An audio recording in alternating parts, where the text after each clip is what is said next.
I think it's fair to say that The Last of Us 2's fan reception hasn't been as positive as the initial games or as the developers would have hoped. Now, this can be due to a multitude of reasons.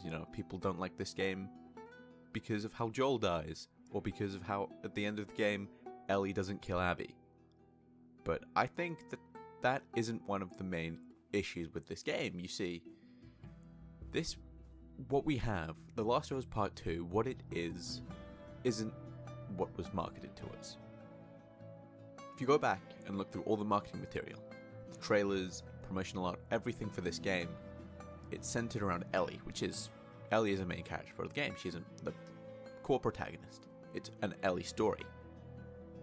But if you look at trailers and things like that, you'll notice scenes that are model swapped. The way this game was trailered and marketed originally, not even originally, this game's marketing was done under the guise that this would be a continuation of the Ellie and Joel story from The Last of Us, when in reality, it's not. Joel dies 2 hours into the game. How can we get a continuation of that story that was marketed to us if he's dead within 2 hours? Joel is still one of the best parts of the game. It's amazing when he shows up in the flashbacks. Joel is still around, he's still a presence. But we don't get that relationship. We don't get the thing that was the core of The Last of Us Part 1. And that is, I think, the issue that a lot of people are having with Part 2, but not really putting 2 and 2 together. Naughty Dog marketed this game as a different game. They marketed it as that continuation of the Ellie and Joel story, their relationship, and what was, for a lot of people, the biggest positive side to the original game, when in reality, this game is it's about Ellie proving that she's a better person than Joel without having to physically prove it to him. If you look at the story for the first game, Joel's life is defined really at the death of his daughter.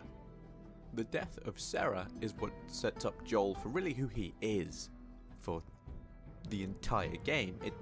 We have no real indication of what happens in the 30 years between Sarah's death and Joel and Tess meeting with Ellie, but all we know is that whatever happened after Sarah's death, Joel isn't the caring, loving, jokey, bro dad that you get in that first opening.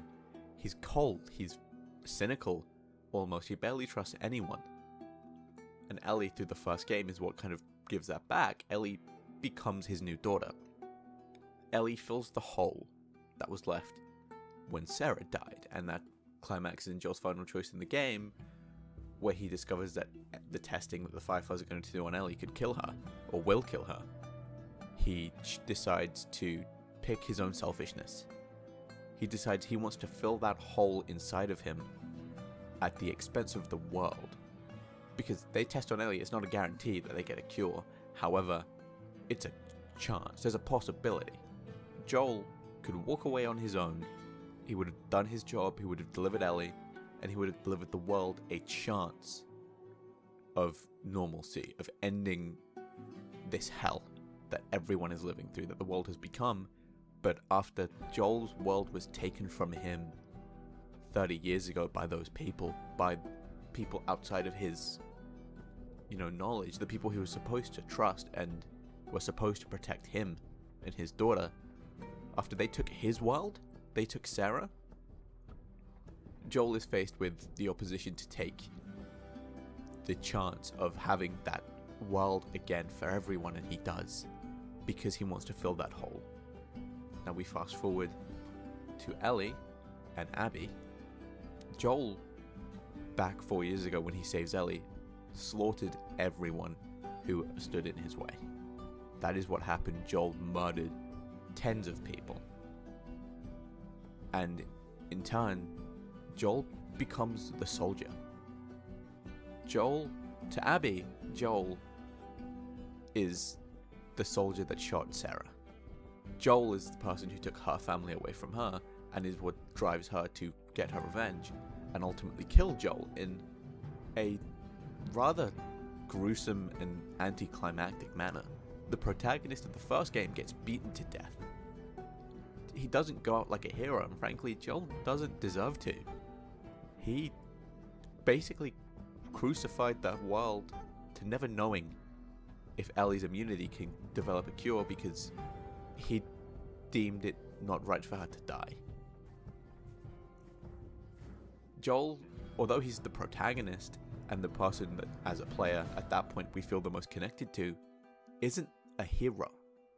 Joel is a very selfish character and is arguably the villain, or a villain, of the story, and that's one of the things that The Last of Us, the first game, does really well, is portraying everything in a shade of grey. You get who... Everything is portrayed in such a way that, depending on the aspect of the game and the world that you look at it, changes who the heroes and villains are. If you look at it from the Firefly's perspective, Joel is a villain. Just like the army. If you look at it from the army's perspective, the Fireflies are the villains. Whereas the Fireflies also see the army as the villains. And it's the exact same thing that they're doing, and they've done with The Last of Us Part 2, in that Joel is Abby's soldier. Joel is the person who stole her life from her family. And she got her revenge. She, much like Joel, saw a way to fill that hole. In Joel, he had Ellie. He had Ellie and taking the chance of a cure away from everyone else. Abby didn't get that. Abby had killing Joel in front of his surrogate daughter. And she took it. Both of those characters, although vastly different with vastly different stories, are incredibly selfish and incredibly personally motivated. And that leads you to Ellie, who, after witnessing Joel murdered in front of her, her surrogate father, the person who took her across country to try and help people, who lied to her out of not wanting her to know that she would have died, who chose her life over everyone else's, who cared for her so much he deemed her living more important, is murdered right in front of Ellie. She goes on her own revenge path. In this situation, Ellie becomes Abby. Ellie goes through the exact same process Abby went through, because Abby is Ellie's Joel. What Joel was to Abby, the man who took her family away, who ruined the chance for a cure, who ruined everything. Ellie sees Abby as that. And Ellie finally, at the end of it all, choosing to spare Abby. At a point where everything's happened, so many people have died in the 35-ish years that the story of The Last of Us as we know it currently takes place. Ellie ends a cycle of bitterness and revenge. The cycle that started with the death of Sarah. Because none of this would have happened if Joel didn't decide to save Ellie. None of this would have happened if Joel didn't save Ellie and help fill his hole and get back at the world that took his daughter away from him, that took his life from him. And it just continued this cycle of people stealing lives from each other. Ellie is one of the strongest characters that in the world of The Last of Us, after Abby does everything. After she torments everyone that Ellie cares about, kills her surrogate father, kills people she cares for. Ellie sees the cycle.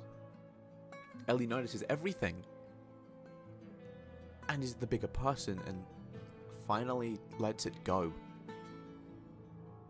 That story in itself is rather, it's compelling, it's beautiful, really.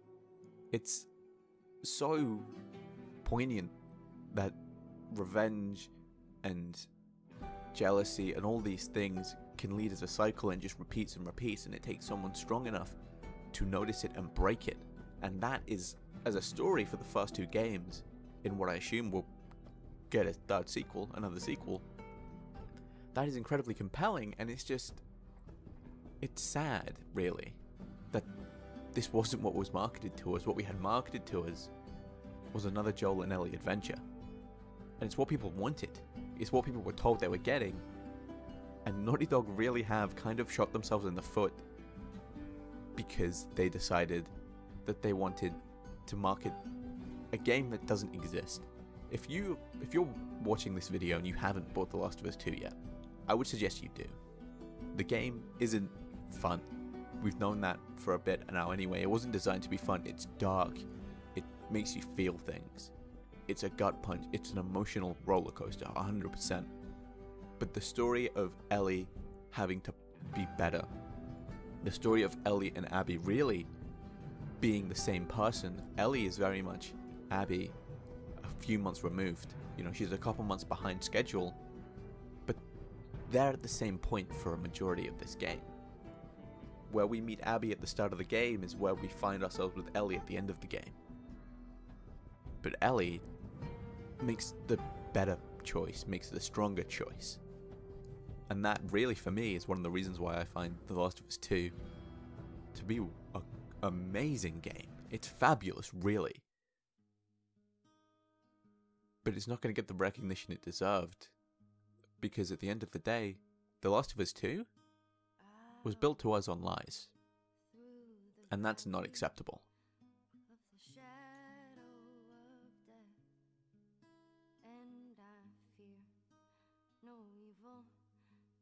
I'm blind to it all. In my mind, my gun, they comfort me.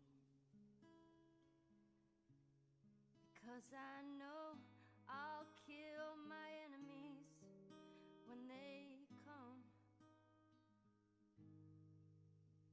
Surely goodness and mercy will follow me all the days of my life, and I will dwell on this earth forevermore. Said I walk beside the still waters and they restore my soul, but I can't